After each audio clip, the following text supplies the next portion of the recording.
Good afternoon, everybody. This is Brian Ankney with Auto Success, and I really appreciate you all taking the time to join us today for another Auto Success webinar. Today, it's my guest is David Martin. He's the president of the Mar-Kee Group, and today we're going to talk about the what, how, and why of daily training, the ROI that never stops. There's probably nobody on this phone call that wouldn't agree that daily training is the way to go, and it will help you sell more cars. But there's probably also nobody on this phone call that has a lot of extra time in their day or needs another project. And so today we're gonna talk about why it's important to make time for daily training. We're going to talk about some of the things that you need to be doing with your daily training, and hopefully we'll inspire some of you to make this happen at your dealership. Now, before we get started, a couple things I'd like to go over. We're going to hold all the questions until the end of the webinar, and please ask questions. The more we can help you, the better. That's what we're here to do. So please ask questions. If you're using a PC or a tablet, on the right side of your screen you should have a Go to Webinar pane, and near the bottom you'll see questions. You click the plus sign just to the left of questions, and it opens up a little field for you to type in your questions. Please enter them as we go, and I'll address all of them at the end. Now, if you're using an Android or an Apple, each device is a little bit different, but GoToWebinar gives you kind of a picture frame around your screen. Somewhere on that picture frame is a question mark. If you click that, it's going to open up a place for you to type in your questions. Now, once you type in the question, a couple people have been confused by it. It even confused me the first time I saw it, is how to get back to the presentation. There's a little monitor that is also in that picture frame. It looks like a monitor that you sit on top of your desk, and you click that and it'll take you back to the presentation. Now, if you haven't yet, please join Auto Success webinars on Facebook. Once you're a member, you just go to your Facebook search, you type in Auto Success webinars, it'll bring it up, you request to be a member, and once you're a member, you can suggest future topics you'd like to see us cover, or even future presenters you'd like to see. You can also interact with each other, which is probably the best benefit of the group, because on all these webinars we present some complex ways to do business better and sell more cars. But a lot of times, you're going to have 2 pages of notes at the end of this, and over the next few weeks as you try to implement it, you're going to have successes, failures, and we invite you to share those in Auto Success webinars so you can help others and learn from others as well. Now, with all that being said, I would like to introduce David Martin. David, please take it away. Thank you very much, Brian. I appreciate it very much, and thank you for everyone who's joining me on the webinar today. We've got an awful lot to talk about, a relatively small amount of time, and I want to be respectful of your time, so let's just jump right in.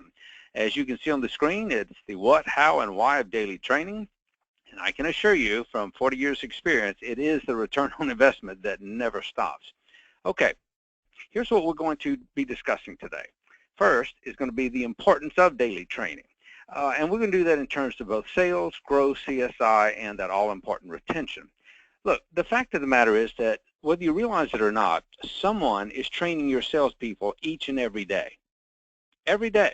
It may be your customers, those who have unrealistic expectations and sometimes a bad attitude.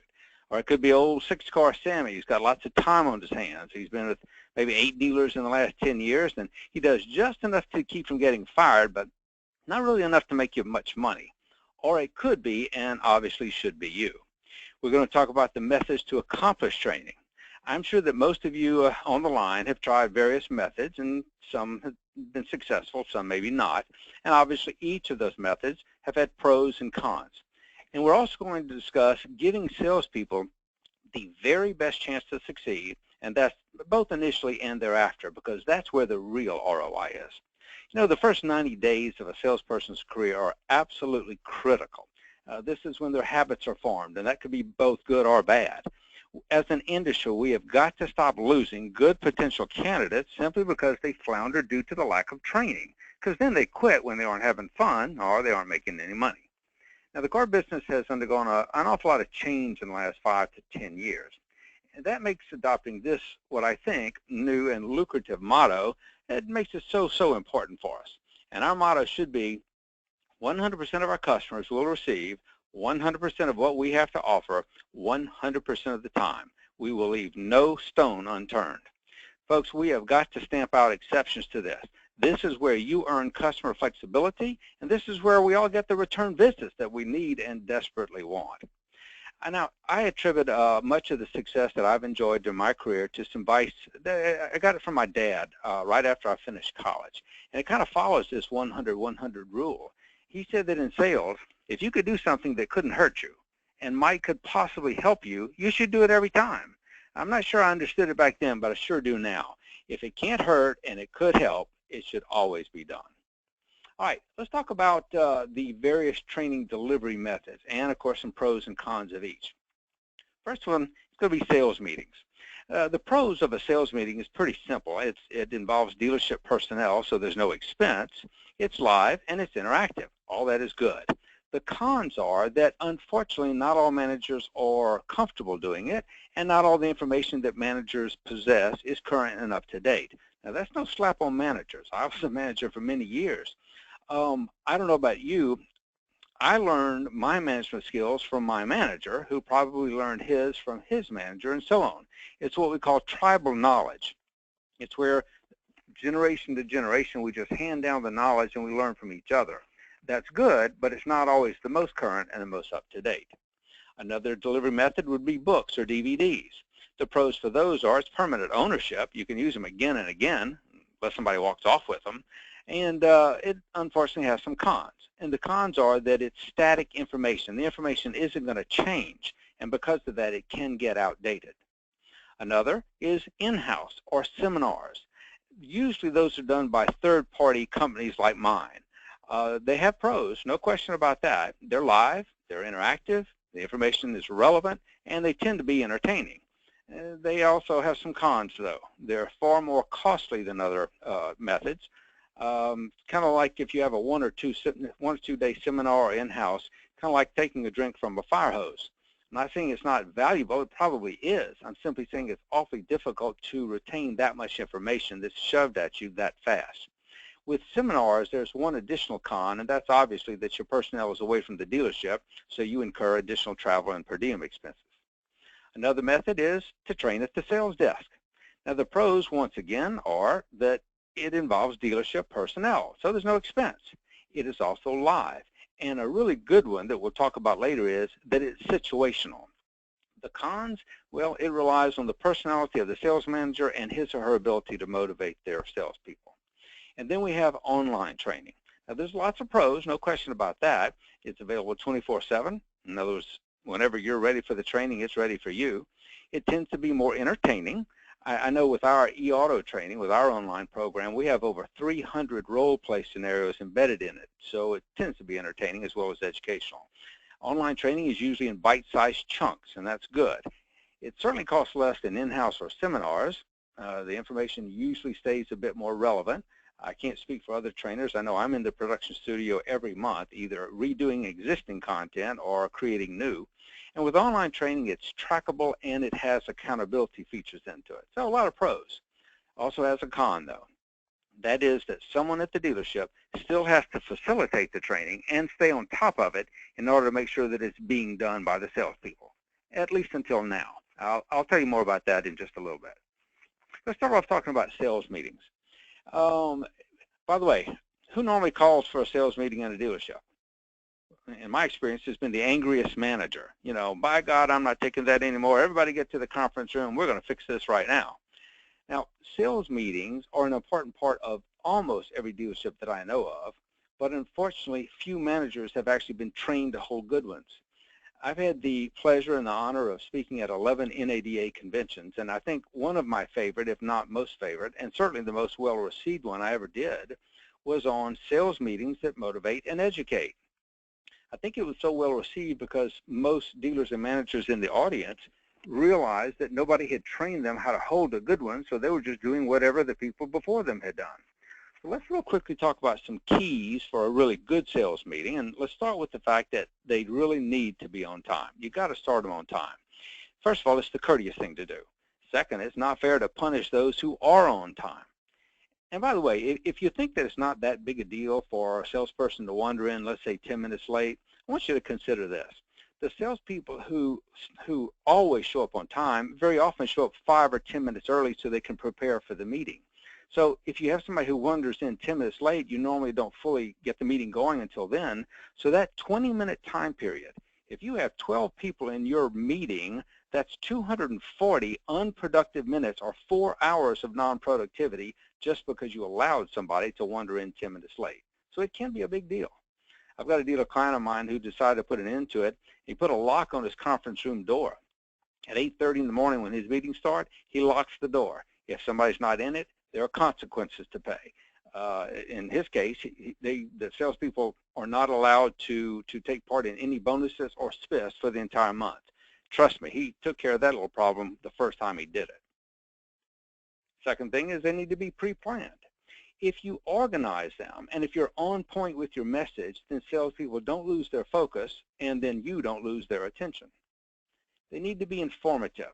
You know, a sales meeting is an excellent opportunity for sharing information as a group, but I got to tell you that salespeople's biggest complaint about sales meetings are that they're boring and they're a waste of time.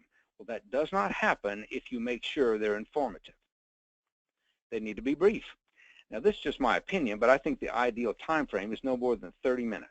I think you get in, you share information, you share motivation, and then you get back to work. And then lastly, they need to be upbeat. Maybe have some jazzy music playing when everybody comes in, and maybe start off playing a motivational video, or start off with a joke, as long as it's tasteful.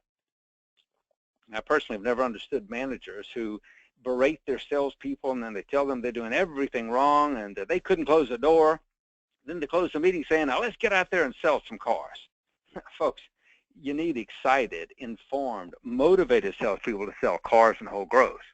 Don't make your sales meetings a depression session. In addition, having good daily meetings are certainly a plus. Some dealerships are very good at this. Helps jumpstart the day. It puts the focus on business, not on salespeople talking about last night's ball game or who got voted off the island or whatever. Now, if you're going to do daily meetings, I think they can be a little bit shorter. 15 to 20 minutes is probably ideal. That's just long enough to deliver a very pointed message and maybe some energy to kickstart the day. You should probably have some materials available for visual reinforcement. The reason I say that is not everybody learns the same way. So you just can't rely on auditory alone. And during that sales meeting, please give praise. Look for people who did something well. I've always been struck by the saying that I heard from Zig Ziglar. He said, some managers seem to constantly look for someone doing something wrong when they should be looking for someone doing something right. The fact is, folks, that actions that are recognized and praised are often repeated. And then finally, no phones. Turn them off. It's distracting, it's rude, and by the way, that includes texting and surfing the web. And I'll tell you what else, there should be no exceptions, and in my opinion, that is also for managers. I've got dealer clients who have all their cell phones turned to silent and then put in a basket and they're not returned until the end of the meeting. Okay, now let's talk about desking as a daily training activity. First, you need to reinforce your sales process and the classroom training at the sales desk. And you need to do it firmly, fairly, and tactfully. You know, I'm often asked as I travel, why do salespeople fail? It's a big problem in our industry. We all know that. Well, my answer is usually it's one of three reasons. Either number one, they don't know what to do. Number two, they don't know how to do it. Or number three, someone interferes with their willingness or their ability to do it. And unfortunately, that someone is often an impatient or busy desk manager. Let me give an example of what I mean. It's not very difficult for us to teach our salespeople the questions that we want them to ask customers in order to gather the information we as managers feel like we need to do a good job of desking, right? The problem is when our salespeople do what we ask them to do, and they proudly bring all that information that they gathered from the customer to the desk, and that impatient sales manager says, hey, well, I'm busy, I don't have time for all that. What's the stock number? Where do they want their payments? Do they have any down payment? Are they buying today? Folks, when that happens, all the training that has been done has now been completely undone. It's called negative reinforcement, and it is a killer. You absolutely need to reinforce your sales process and the classroom training and do it at the desk. You also need to establish some expectations. Your expectations should be It should allow you to have predictability in your desking. Salespeople need to know what they're expected to do. They're much more productive when they do. So please try to make your expectations kind of etched in stone so they're not guessing all the time. Now, in my opinion, you need to train at the sales desk, and you need to do it every day in every deal. I had a trainer I heard the other day who made the comment, he says, I don't think you should ever train at the sales desk. I scratched my head with that, and then he gave an analogy. He said, well, you wouldn't train or practice during a game, would you? And to that I said, heck yeah. I don't know a coach in America who wouldn't love to stop the game at various points and coach, train, or practice right then. You have that opportunity. You know, that brief time where the salesperson leaves the customer, comes to the desk to talk to you about a proposal is when you have that opportunity. That's your break in the game. Now, the classroom training you do is good and it is necessary, but it is also generic by design. It has to be. But at the sales desk, we're talking about it's real time, it is real life, and it is with a real customer. In my opinion, it just doesn't get any better than that. And frankly, a part of that type of training at the desk involves role play. I think you need to role play proposals fairly often, and it is critical for newer salespeople. Let me tell you why I say that. I think that we do almost everything better the second time around. The first time's practice. If any of you on the line are golfers, for instance, if you're like me, you stood over those 4-foot par putts and you just lip it out, and you have somebody knock you the ball back, and you get over, and the next time, what do? You drain it. You nail it every time, because now you know the break of the green. You know where the green is leaning. You know the speed of the green. In other words, the first time was practice, the second time is money. You can do the same thing with your salespeople. If you've got a salesperson that you're not real sure how they're going to handle your expensive customer, why not, before they go out, say, Bobby, do me a favor, show me how you're going to present this to the customer. That allows you to gauge his body language, gauge how confident he is in the numbers. And if there's an obvious objection, like for instance there's a trade involved, then it allows you to say, Bobby, what if the customer looks at our trade number and says, $5,200 for my car? I don't think so. What are you going to say? And then you hear how he would normally have handled it, and you can coach him right then and there. To me, I just think role-playing at the desk is crucial, and it's really good for newer salespeople. You can also determine your training needs through desking. It allows you to spot some trends or maybe some weaknesses, and then you can write them down for future training sessions. And as a manager, you need to listen to your salespeople. Now, with that being said, you also need to filter what they say and don't buy into everything that they tell you. The fact of the matter is you're listening for, out of courtesy to 100% of what they say, but you're trying to sift through the 80% you don't really care about to get to the 20% you do. You got to ask yourself, are your salespeople telling, or are they listening to stories? As my good friend Tom Stuker says, if they aren't telling, they aren't selling. Now, we think at the Mar-Kee Group that sales managers need to consistently ask the important questions. And the reason is because it's another area of predictability that's being established when you do that. We can't let our salespeople off the hook.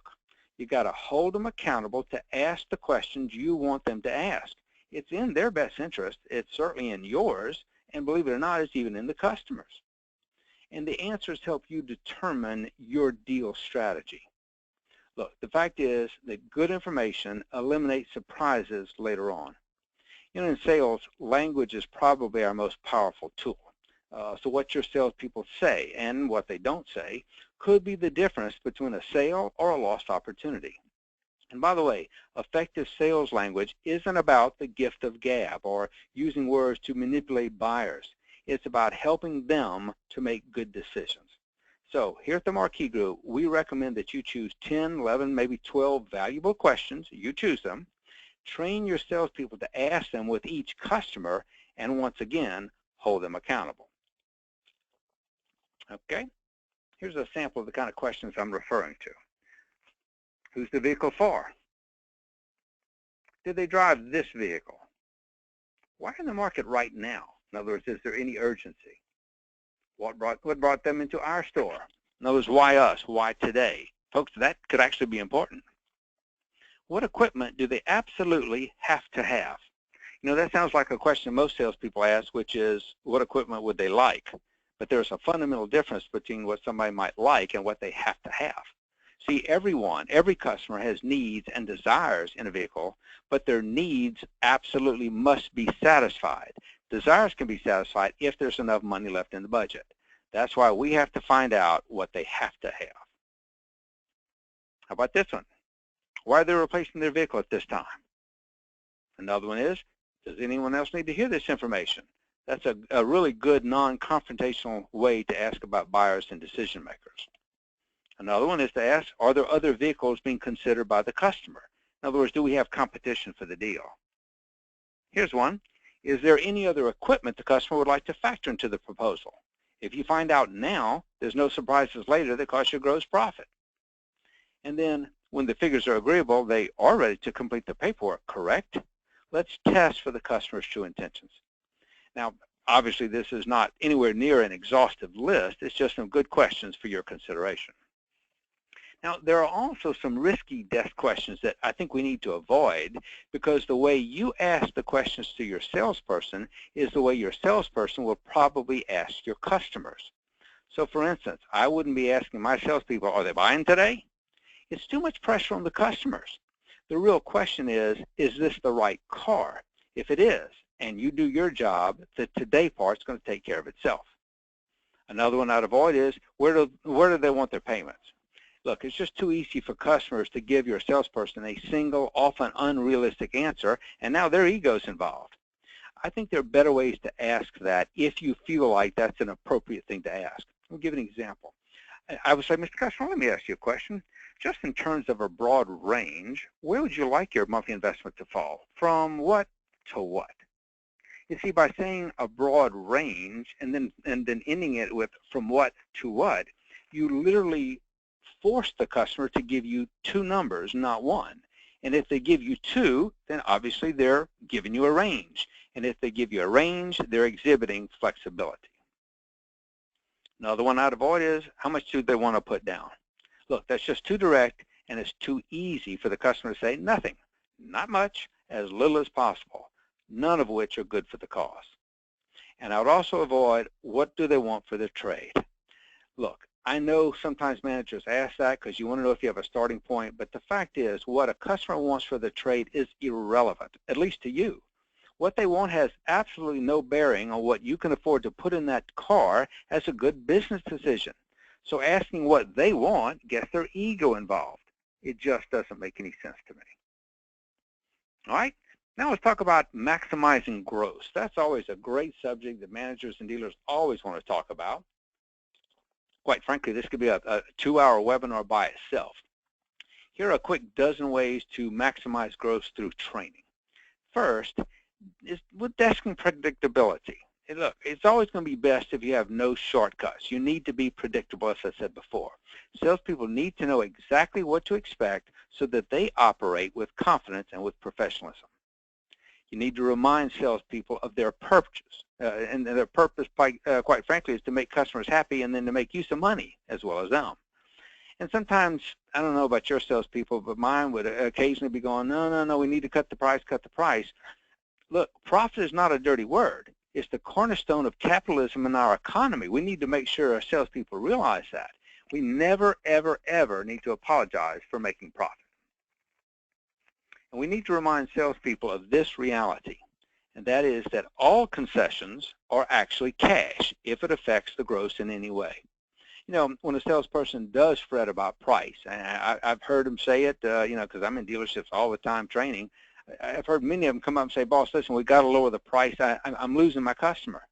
Whenever I hear that, I'm always reminded of the great Jackie Cooper statement where he said, the easiest way to lower price is to raise value. And since your salespeople have no bearing on price whatsoever, they have nothing they can do about price, have them concentrate on raising value. They need to focus on the customer's perception of a good deal, because the customer's perception is all that really matters. And you need to train your staff to respond to objections rather than simply react to them. Look, I ask salespeople all the time. I was in Australia not long ago and had hundreds of them in a seminar, and I asked them, how many objections do you think you've heard? And the answers range from dozens to hundreds, and one guy said thousands. But despite what salespeople think, there are only 6 primary objections. If you think about it, it's your price is too high, that's not enough for my trade, I've got a better deal down the street, I want to do some more shopping or research, I need to talk to somebody else, and I want to think about it. Once you've knocked off those 6, you've about killed them all. Well, if there's only 6 of them, then you know what's coming. There should be no excuse not to be ready with a professional, non-confrontational response to each one. I tell you, I wish we had the time to go over responses to each of those objections, but that's just going to have to be another webinar for another time, I guess. Your salespeople also need to take customers through your complete sales process, your process.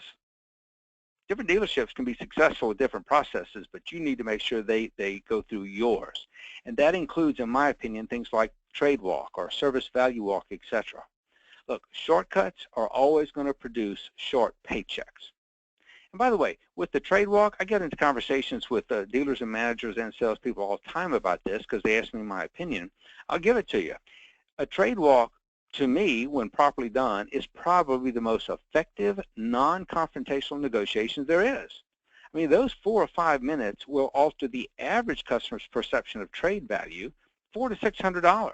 If you put a pencil on that, that's a heck of an ROI.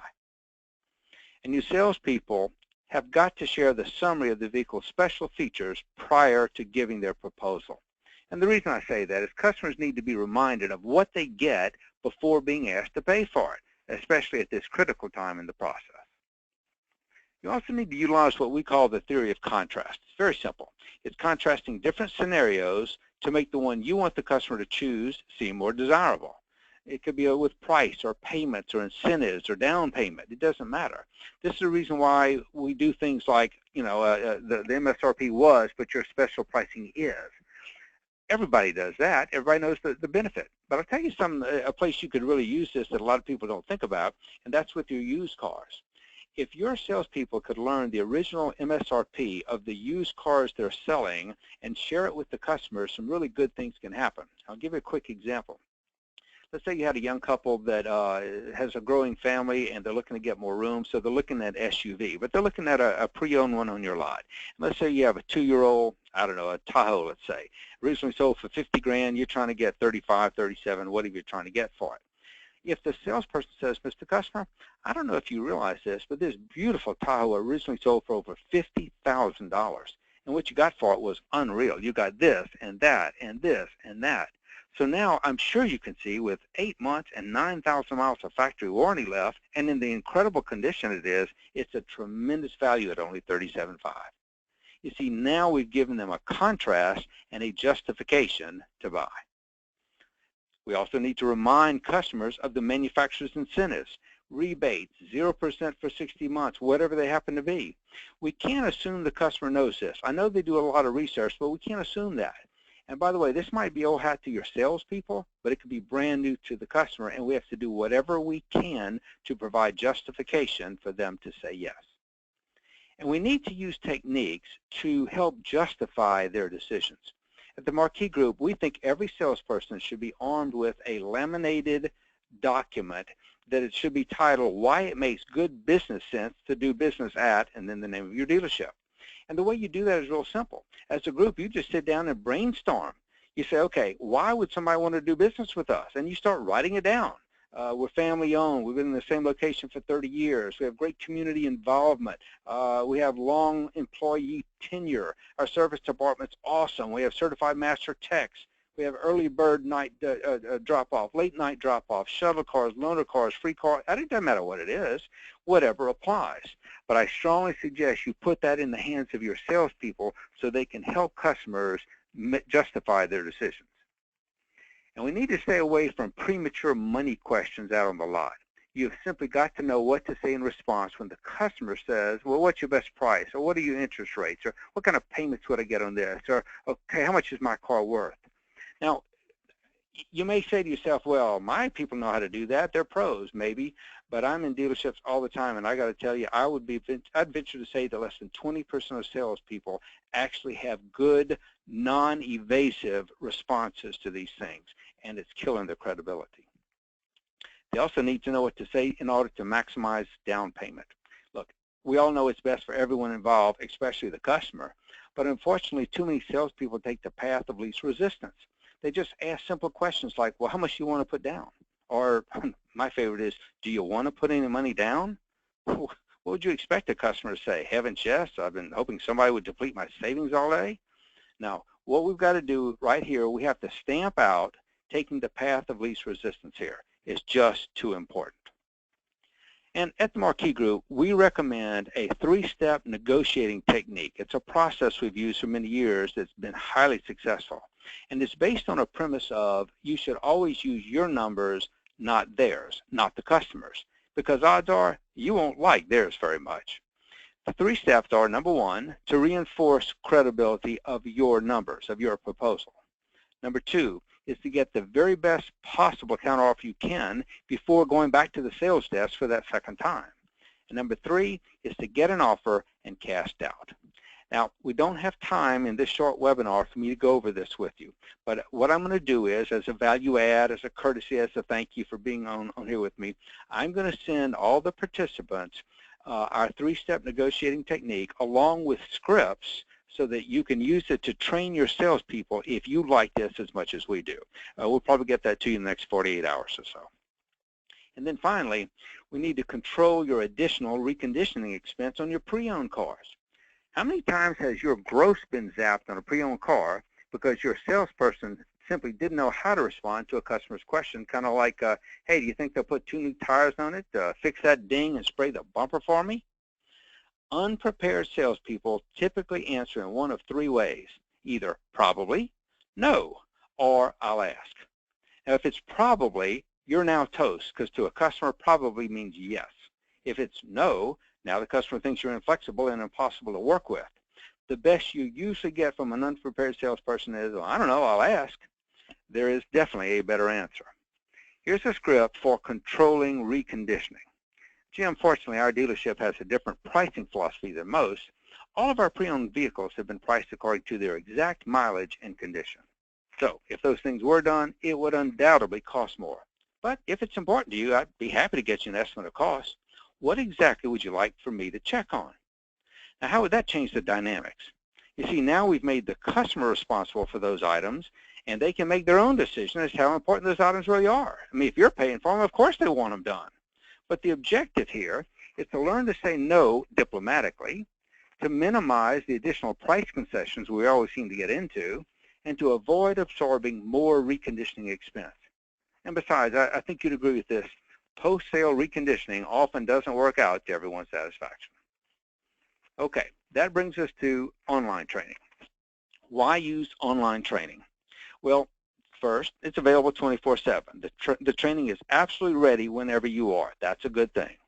You have immediate access from any computer as long as it has internet access, and most are smartphone and tablet compatible these days, and that adds to the flexibility of training. Another is your employees don't have to leave the dealership, so you don't lose their productivity in the meantime. Another one, it eliminates travel and per diem expenses while they're away from the dealership. Online training also, because of its unlimited use, allows greater flexibility, just in case you need the training revisited. It also creates structure and consistency in your training. And the reason is because you can designate training sessions to be done, and then you can make sure they're done on a regular basis. And training is easily updated in order to stay relevant. Now, when you're evaluating online training, we think the best online programs are going to include, number 1, brief sessions, because brief sessions hold salespeople's attention. The fact is the mind starts to wander after more than 9 or 10 minutes, so avoid long drawn-out sessions. It needs to have testing for comprehension. It's important for us to know if your salespeople are getting it, so to speak. We think it needs to have printable course material for future reference. The printable course material actually allows salespeople to create their own customized training manuals. We think they need to have certificates of completion for recognition purposes. You know, when managers can acknowledge the accomplishments of a salesperson, especially if they do it in front of other salespeople, it feeds their self-esteem and it makes the others want to strive for it as well. We think that you ought to have a manager's report center for accountability purposes, and automatic email notifications for easy facilitation of the training. It's just my opinion that most managers have way too much to do without having to babysit every salesperson. Now, I mentioned earlier that one of the drawbacks of online training, and we have to recognize this, is that somebody at the dealership still had to facilitate the training and stay on top of it, at least until now. At the Mar-Kee Group, we've created a unique program.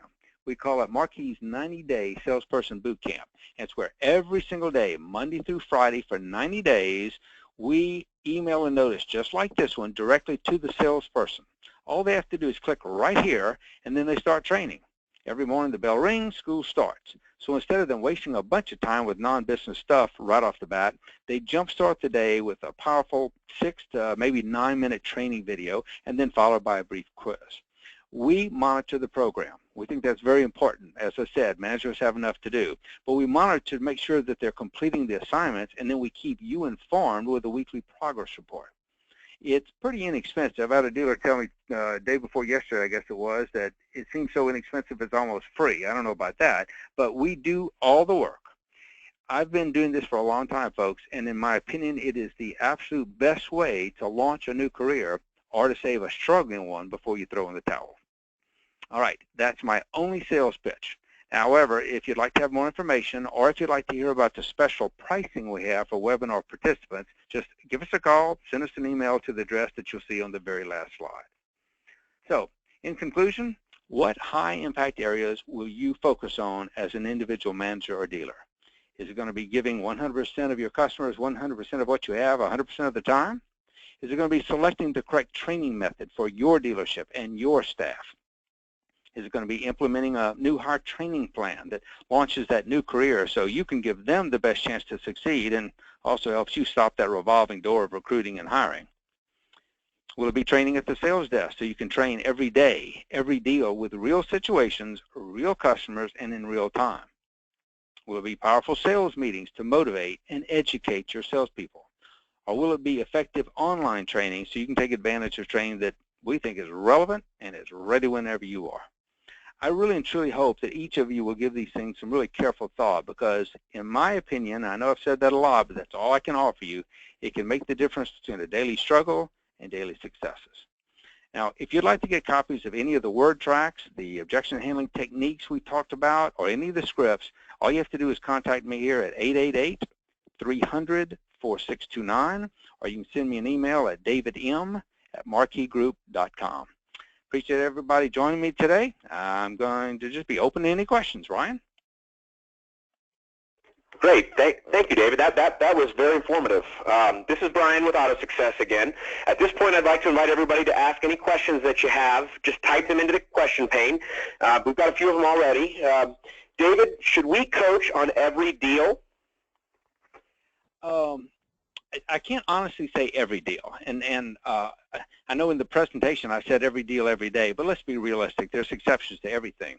If you have somebody who's already cranking out 15, 20, 25, 30 cars a month, you're confident with his or her skill level, you know they're representing you in the fashion that you want, and there's somebody that you often call on in sales meetings to help other salespeople, no, it's probably not necessary that you coach every single deal.